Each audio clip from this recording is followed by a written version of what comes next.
बिस्मिल्लाहिर्रहमानिर्रहीम। अल्लाहुम्मा सल्लि अला मुहम्मद व आले मुहम्मद व बारिक वसल्लम। Today we are going to record the most important topic, the last topic of the chapter number 17, chemistry class second year. The chapter name is spectrometry. The topic name is detection of presence of chlorine and bromine in molecule. आज से पहले हम इस chapter के दो topics पढ़ चुके हैं।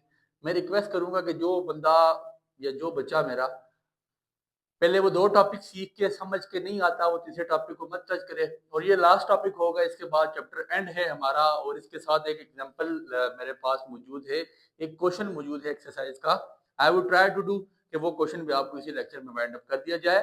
सो जो पहले वो दो टॉपिक नहीं समझ के आएगा वो यहाँ पे बिल्कुल मत आए।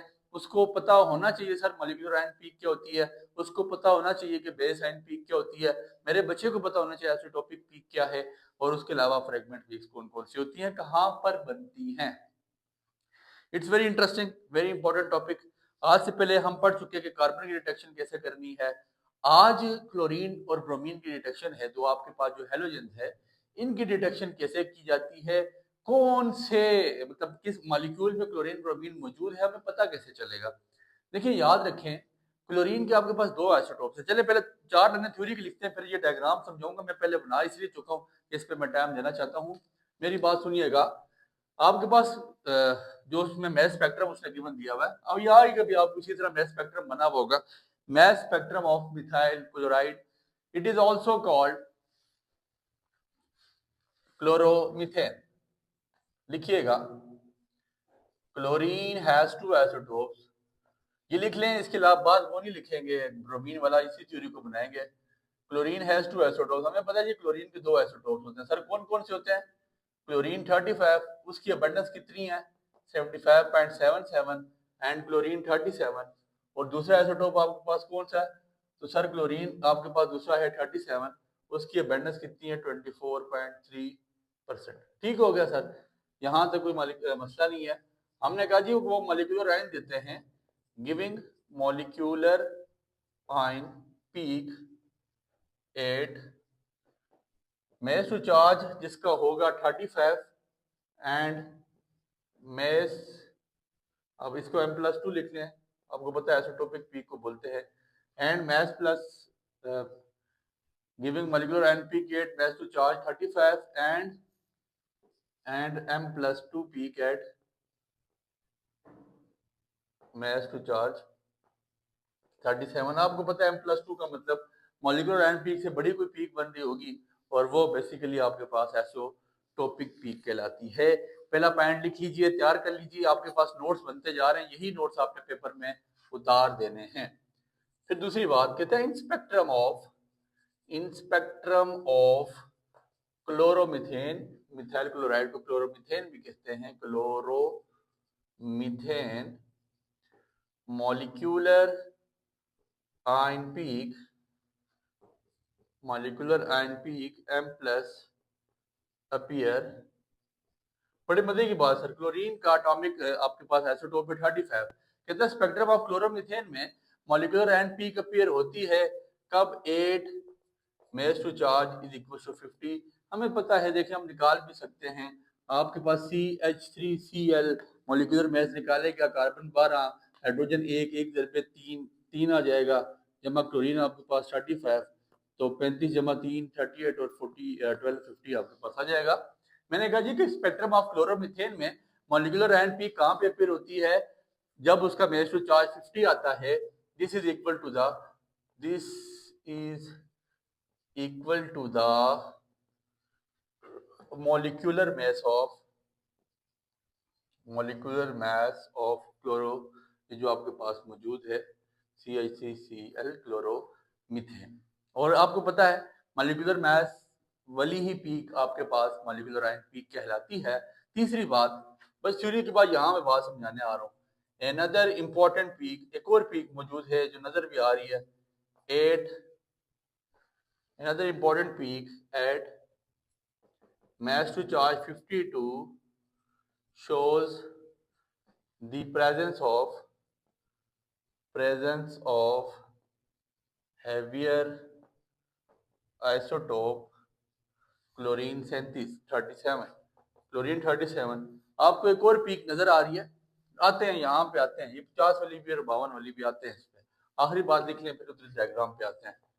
Peak 8, peak of chlorine 37 is 1/3, बड़ी इंपॉर्टेंट बात सर, 1/3 लेस देन क्लोरीन 35। अब एक एक बात को समझिएगा, गौर कीजिएगा। मैंने पहला पॉइंट लिखा, मैंने कहा जी क्लोरीन के दो तरह के आइसोटोप्स होते हैं, एक आपके पास क्लोरीन 35 है, दूसरा आपके पास क्लोरीन 37 है। जो मॉलिक्यूलर मास वाली पीक आएगी उसको हम मॉलिक्यूलर आयन पीक कहेंगे, जो उससे बड़ी होगी वो आइसोटोपिक पीक कहलाएगी। सही है, आपको कोई इतराज यहाँ तक नहीं। मास स्पेक्ट्रोमीटर आपको एक बता देगा, जब हम उससे इलेक्ट्रॉन को हिट करवाएंगे वहां से इलेक्ट्रॉन निकलेगा, साथ रेडिकल आ जाएगा। अब CH3Cl, अब मेरी बात पे आपने जरा गौर करना है। CH3Cl मिथाइल क्लोराइड या क्लोरोमीथेन। देखें, पहली सिचुएशन ये हो सकती है कि इसके पास CH3Cl बेसिक उसका आइसोटोप हो 35 वाला। दूसरी सिचुएशन ये भी हो सकती है 12 जमा 3 जमा क्लोरीन 37 वाला हो, तो ये आपके पास आ जाएगी 52।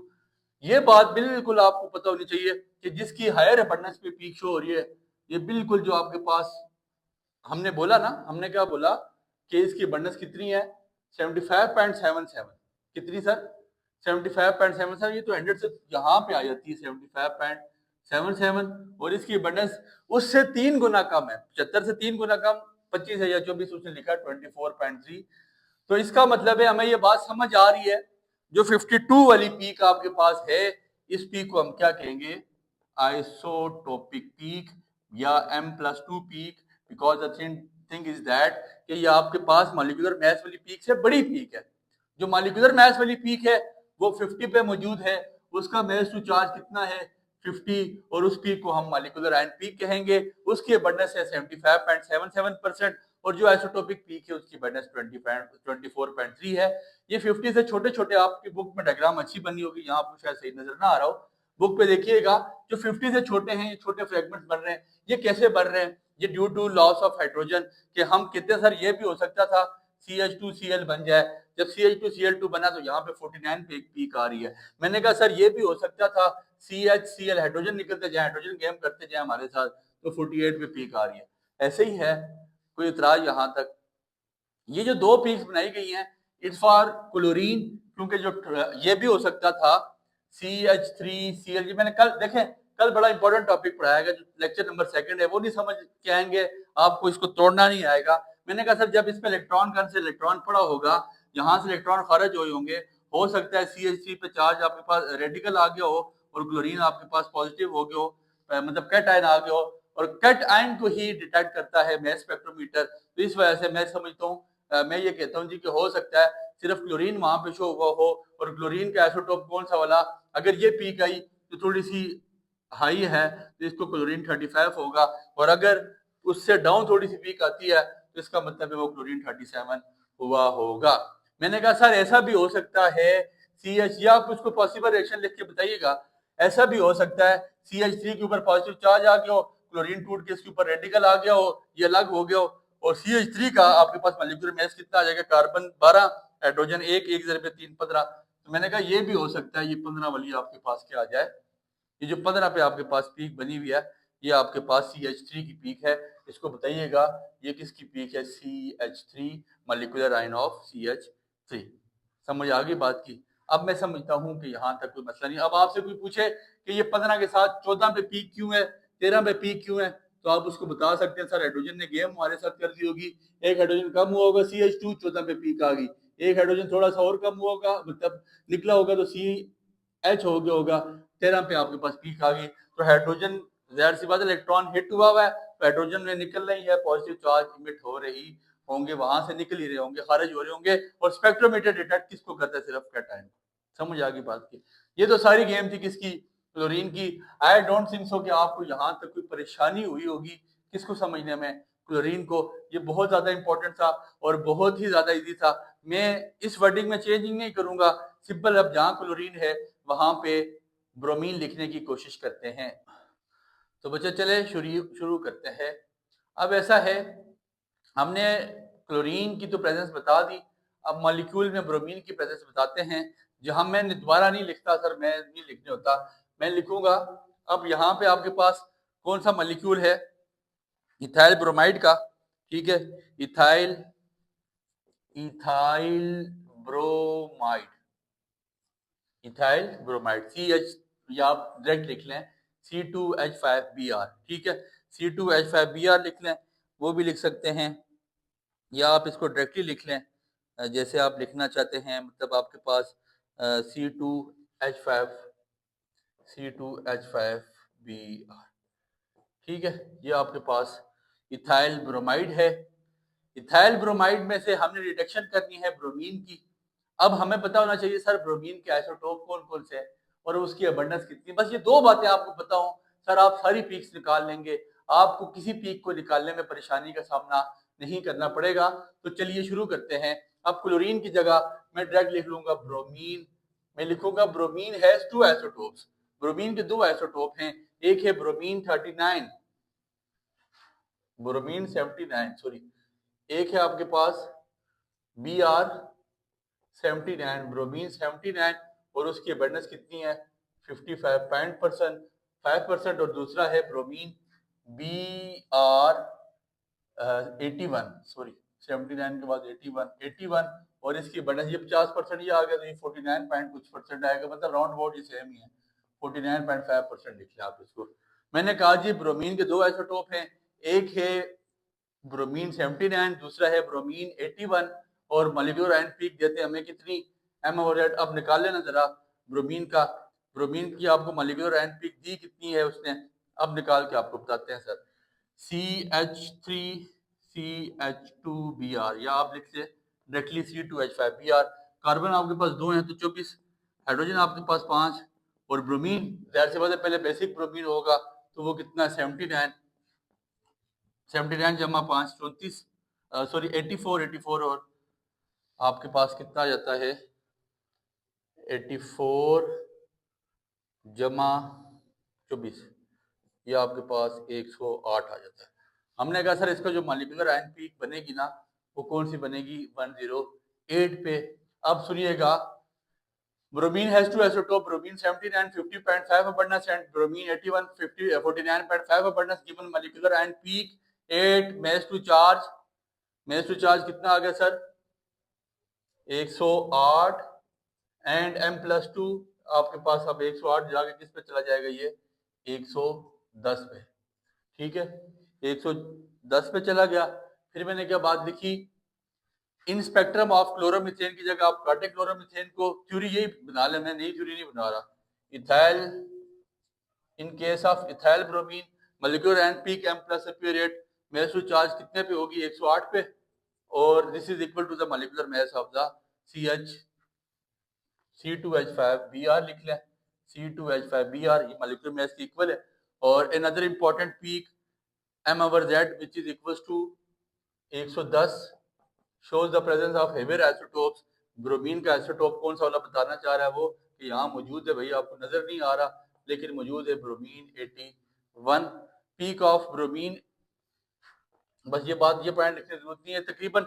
अब ये लिख लीजिएगा peak of bromine 79 is nearly equal to the, is nearly, जरा अब आलसी nearly equal to the bromine 81। Sir पहली वाली थ्योरी लिख ली उसी पे चेंजिंग कर दी, मैं नहीं लिखाऊंगा फिर आप बोलेंगे याद करने में मसला हो गया। मैंने सिंपल चेंजिंग चीजों को चेंज कर दिया, कोई आपके लिए यहाँ पे मुश्किलात का सामना नहीं करना पड़ा। अब मेरी बात पे गौर करें, अब बात को समझें, बात को सीखें, बात पे गौर करें।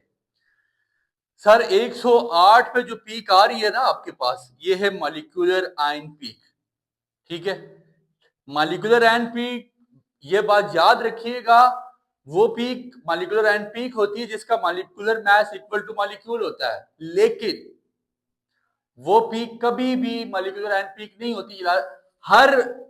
अच्छा एक और बात, हर base ion peak molecular peak नहीं होती, हर base ion peak molecular peak नहीं होती, लेकिन molecular ion peak base peak हो सकती है। पहले केस में आपको बताया था, पहले लेक्चर में आप लाके लाजमी सुनिएगा कि किसी कभी कभार वो आपको दे देता है कि यार यही मॉलिक्यूलर आयन पीक है। अब जिसकी अबंडेंस 100% है, किसी मॉलिक्यूलर मास आयन मास पीक की आपके पास अगर अबंडेंस 100% आ जाए तो इस पीक को हम कहेंगे भाई साहब ये पीक भी आपके पास कौन सी है, बेस आइन पीक है। अब बात को जरा समझिएगा, 108 आपके पास आया मॉलिक्यूलर आयन पीक, ये किसका आया, C2H5Br पॉजिटिव, साथ छोटा सा रेडिकल डाल दें। और 110 आपके पास किसका आया होगा, आपने कहा होगा C2H5Br, ये 79 वाला आइसोटोप हुआ होगा, ये 81 वाला आइसोटोप हुआ होगा। M+2 पीक बनी है ये वाली 110 वाली, और M+2 पीक को हम क्या कहते हैं, आइसोटोपिक पीक। M+ पीक को क्या कहते हैं, यहाँ पे आपको पता है, आप मुझे लग रहा है कि तोते की तरह खुद कर रहे होंगे। 108 वाली पीक आपके पास कौन सी है, तो सर आप कहेंगे 108 वाली पीक, इसमें कौन सी बात है, ये तो मॉलिक्यूलर मास पीक है। अब एक पीक उसने खुद यहाँ पे डिटेक्ट करके दे दी, 100% बटन्स पे आई हुई है, C2H5 वाली। ये C2H5 बना कैसे होगा, जरा मेरी बात पे गौर करें। C2H5Br जब इलेक्ट्रॉन हिट हुए होंगे तो फिर इसने क्या किया होगा, सबसे पहले ये C2H5Br इसने कैटायन बनाया होगा, फिर दोबारा C2 रिएक्शन मैंने कल आपको सिखा दी है, Br, फिर इलेक्ट्रॉन जब इस पे पड़ना होना है, C2H5 आपके पास यहाँ से इसके ऊपर आ जाएगा पॉजिटिव चार्ज, प्लस आपके पास Br का रेडिकल बन गया होगा, क्योंकि कैटायन ही उसने डिटेक्ट करना है। तो C2H5 का मॉलिक्यूलर मास आपके पास कितना आ गया है, 12, 24, 24 और 5, 29। 29 वाली जो पीक है आपके पास, इसकी अबंडेंस 100% थी, जो 29 पे पाई जा रही है, तो आप ये कहेंगे ये बेस आइन पीक है। सर अब इसके आगे पीछे छोटी छोटी पीक कौन सी हैं, तो बच्चे ये मेरे ये छोटी छोटी जो पीक्स हैं ये आपके पास कौन सी पीक्स कहलाएंगी, फ्रेगमेंट पीक्स कहलाएंगी। अब देखें 79 पे एक पीक है, वो हो सकता है ब्रोमीन 79 हो, 81 पे पीक है, वो हो सकता है ब्रोमीन 81 हो। सर होगा कैसे, ये तो समझाए ना। C2H5Br, तो लिखे मेरा पुत्र रिएक्शन लिखे, वो ऐसे होगा, C2H5 पे हो सकता है रेडिकल आया हो और ब्रोमीन उसने डिटेक्ट कर दिया हो पॉजिटिव चार्ज, ब्रोमीन पे आपके पास कैटायन बन गया हो, जिस पे कैटायन बनता है वो आपके पास मास स्पेक्ट्रोमीटर डिटेक्ट करता है। हो सकता है जब मास स्पेक्ट्रोमीटर ने डिटेक्ट किया हो तो ब्रोमीन 79 वाला डिटेक्ट हुआ हो, और जो 81 की पीक है वो आपके पास ब्रोमीन 81 की हुई हो, और ऐसा है मैस आपके पास तकरीबन। हाँ, फिर इसके बाद जो यहाँ पे छोटी छोटी पीक्स बनी है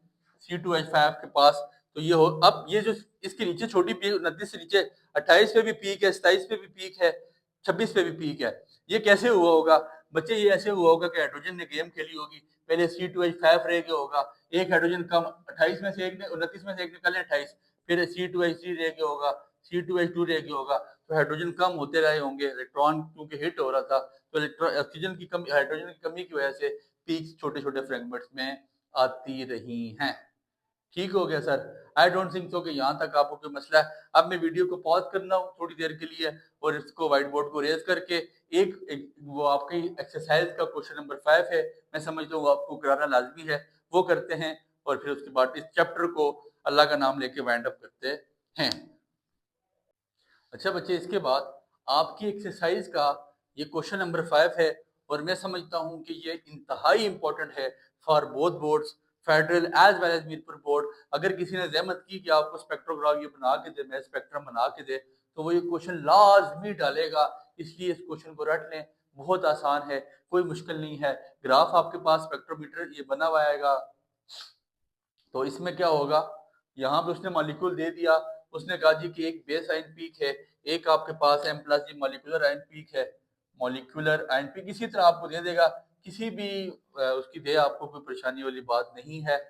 यहाँ पे उसने मॉलिक्यूलर उसका मैस स्पेक्ट्रोग्राफ या मैस स्पेक्ट्रोमीटर दिया है, जो आपके पास मैस स्पेक्ट्रम दिया है वो किसका दिया है, C2H5OH का, इथाइल अल्कोहल का गालबन C2H5OH, उसने ऑलरेडी आपको दिया है। अब पहला क्वेश्चन क्या कहता है, write few reaction that help to understand the fragmentation pattern, कहता है कुछ रिएक्शन लिखें कि जो फ्रेगमेंटेशन पैटर्न को अंडरस्टैंड करते हो। तो सबसे पहले यहाँ पे देखिए, उसने पीक के ऊपर यहाँ पे लिखा हुआ होगा C2H5OH, आपको पता चले कैसे चलेगा कौन सा मॉलिक्यूल है, जिसके ऊपर प्लस पड़ा हो आपने उसको प्लस हटा देना है, वही आपके पास बेसिक मॉलिक्यूल हुआ होगा। तो ऐसा है, पहला रिएक्शन हमने बनाना है जैसे कल बनाए थे, C2H5OH में इलेक्ट्रॉन जब हिट करवाया गया तो आपके पास C2H5OH बन गया कैटायन, और इसका ये बेसिकली क्या बनेगा, इसका मास टू चार्ज कितना बनता है C2।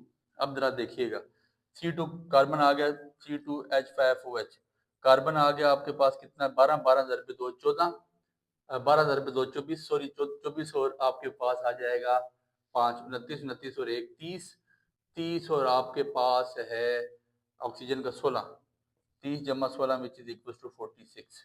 ठीक है, तो अब यहाँ पे क्या है, इसका मास टू चार्ज कितना बन गया 46, और इसको हम क्या बोलेंगे मॉलिक्यूलर एनर्जी, क्यों, it is equal to the molecular mass. समझ आ गई, पहला रिएक्शन हो गया। अब इसके बाद सर ऐसा भी हो सकता था कि दूसरी आपके पास पीक बनी, या आपके पास दूसरे फ्रेगमेंटेशन है C2H5OH, जब आपके पास यहाँ पे कैटायन बना हो और फिर हाइड्रोजन ने आपके साथ गेम कर दी हो, C2H5 और रह गया हो खाली, और आपके पास और रह गया, और यहाँ पे हाइड्रोजन रेडिकल की फॉर्म में साइड पे हो गया हो, इसका आपके पास क्या आएगा मास टू चार्ज।